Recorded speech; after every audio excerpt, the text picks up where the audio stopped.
So it has been a week of hell. I should say.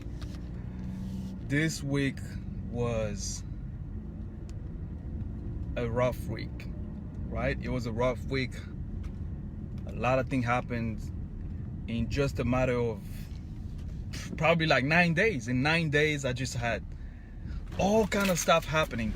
So I took my car to AutoZone the other day because my car wouldn't start. The battery died on me. So I was like, hey, let me just take my car and get it checked. And it came to find out that my battery was dead. I was like, okay, cool.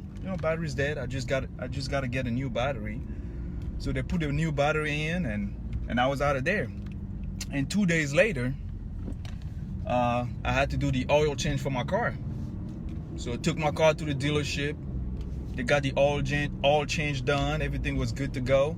And then before I left, they were like, well, Mr. Diallo, we got something to tell you. I was like, what do you mean you got something to tell me? What's going on? They said, well, it's not just the oil change. We also need to fix your brake pads and all different types of things to fix. I was like, man, I just changed the battery for my car. I did the oil change. Now I got to fix the brake pads. I mean, what do you want from me? They're like, yes, I mean, we can't let you leave here without a brake. I mean, we can, but it's probably not going to be a good idea for you to just drive without a brake pads because these are your brakes. It's important. It's your life. You want to make sure that, this is a very dangerous situation. I was like, okay. Just go ahead and fix the brake pads. Let's get it over with. So we got the battery change. We got the oil change. We got the brake pad fix. And then I was ready to go. I was good to go. Just go on my business.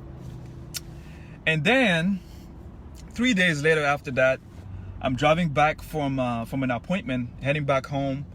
It was on a Sunday. And I'm stopping at the traffic light on 620 in Palmer Lane in North Austin. And my car just shut down. Like nothing. Like I turned on the engine. I couldn't start the car. No noise, no nothing. I was like, you gotta be kidding me. Are you freaking serious? I just did all of this and my car just stopped. What the hell is excuse my language, but what the hell is going on, right? So I tried to start the car wouldn't start. It was like 99 degrees out there, hot. I'm sweating. I'm taking off my shirt, and I'm trying to push my emergency lights on, and nothing is working. And there's like lots of cars just driving. People are driving like 70 miles an hour, and I'm on the right lane, and people are just parking behind me, stopping behind me, just honking the horn, and people, I could just tell people are just pissed. They're like, what is going on with this dude? Why is he just stopped at a traffic light, right? Traffic is going crazy. People are cussing me out. And I was like, oh my goodness. I called my insurance company and try to get a tow truck, and I'm on the phone. I'm on customer service. I'm on hold for a long time. I'm like, what the hell is going on? So I called my wife. So she comes in and she parks behind me and everything. And my brother-in-law shows up too. And we called the cops, we called the police. And the police came, and there were like 3 police cars. I mean, I felt like it was in the movie. 3 police cars showed up, and then they would try to block one side of the road. And the police officer told me, hey, this is what's gonna happen. I'm just gonna be behind you, right? Get in the car, put your car in neutral. I'm gonna push your car, because I was like 2 minutes away from the house. I'm just gonna drive and push your car forward. Make sure you don't hit the brakes, because if you hit the brakes, you're gonna mess up your car. And then we're just gonna push your car all the way to the entrance of the apartment complex, and then you can just go from there. I was like, okay, let's do it. So I get in the car, we push the car, we get to my apartment, we jump the car, the car just start, and then we took the car back to AutoZone, and now They said, well, oh well, I know you fixed the battery. I know you got a lot of things going on, but it wasn't your battery. It was your alternator. I was like, OMG. What the hell did I what the hell did I get myself in self? So in a matter of 9 days, I had to change the battery. I had to change I had to do the oil change for my car. I had to change the brake pads, and now I need to change the alternator. So my brother-in-law is like, hey, I'm gonna help you out. Don't worry, I'm not gonna charge you a lot. Just bring the car to my house. Let's go buy a new alternator, and I get it done for you. I was like, cool. Let's do that. So we get that done. Well, I'm supposed to get it done today, but then the next day, like literally the next day after, the incident happened with my car and the alternator. Next day, I'm driving on my way to the office, and I'm looking at my dashboard, and I have a flat tire. Can you believe that? I have a flat tire.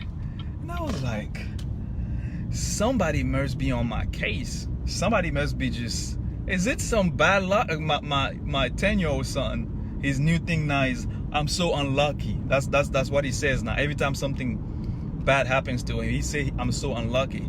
And I felt the same. I was like, what the hell is happening? So I had to take my car to Discount Tire. They got me a brand new tire. I was ready to go, and I was like, man, please let this be the last thing. Please, I don't want to deal with anything. Please stop. I'm done, right? And everything was good. Nothing happened. And this morning, 4 o'clock in the morning, my wife wakes up, and she said, babe, something's going on with me. I was like, what do you mean something's going on with you? She said, yeah, something's going on. I feel like there's something in my ear. I was like, what do you mean there's something in your ear? She said, yeah, I can feel something in my ear. I can feel like there's something in my ear. And then she started screaming. I was like, what? Just hold on, what's going on? She said, I feel like there's something in my ear, and I feel like it's moving. She's screaming. The kids were asleep, and they just my son just woke up, and he was like, what's going on? I say, I'm taking your mom to the emergency because she says she feels like there's something in her ear. So we go to the emergency, and I'm driving on the way to the emergency, and she's just screaming and screaming. She's just, it was just crazy. I was nervous. I was like, man, what the hell is happening with her? What's happening? And I felt powerless because I'm like, I want to do something, but there's nothing I can do. And she's just screaming and screaming. She's yelling. She said, oh my goodness, I don't know what's happening. I feel like there's something in my ear. Something is moving. So we get to the emergency. I just park the car outside. I just get out. We just run inside, and you say, okay, we need to see a doctor. Something's going on. She got something in her ear. And we go into the emergency room, and the doctor comes in. They look at the ear. They look inside, and they're like, man, we don't see anything. She's like, there's something in my ear. What do you mean you don't see anything? They said, man, we don't see anything. There's nothing in your ear. And then before we know it, we put the light in there, and there was a bug. There was a bug in her ear. There was a freaking bug in her ear. which is the reason why she was screaming so hard. So we put some liquid in there. I can't remember what it was called. We put some stuff in there, and then they got it out, and it was a beetle. Just a big freaking beetle in my wife's ear. And I was like, oh my goodness, this gotta be the craziest week. This has gotta be one of the craziest week of my life. It's not the end of the world, but I'm like, you know what? But the point of the story is this: the whole time this was happening, this is what I was telling to myself: it's going to be okay. It's going to be okay. And I heard someone once said that when something happens in your life and you feel depressed, you feel like you're out of luck, you feel like the world is your whole world is collapsing, the one question you got to keep asking yourself is, in 5 years from now, will this problem still affect my life? 5 years from now, will this problem still have an effect on my life? And if it doesn't, why am I worried about it? If it doesn't, why am I stressed out about it? If it doesn't, why am I just, beating myself up, for something that I can't control instead of focus on what I can control? And I just kept telling myself that. And that was my week of hell, guy. I hope you're having a great week. I hope you're not having any issues. Make sure you clean up your ear real good today. Don't let any bug get in your ear. Make sure that you check your car. Make sure that everything is good. But most importantly, make sure that you remember that everything is just temporary. Sometime in life, things are just temporary. And if you're going through hell, I heard someone once said that if you're going through hell, keep going, because at the end you will come out on fire. So have a great Thursday, everybody.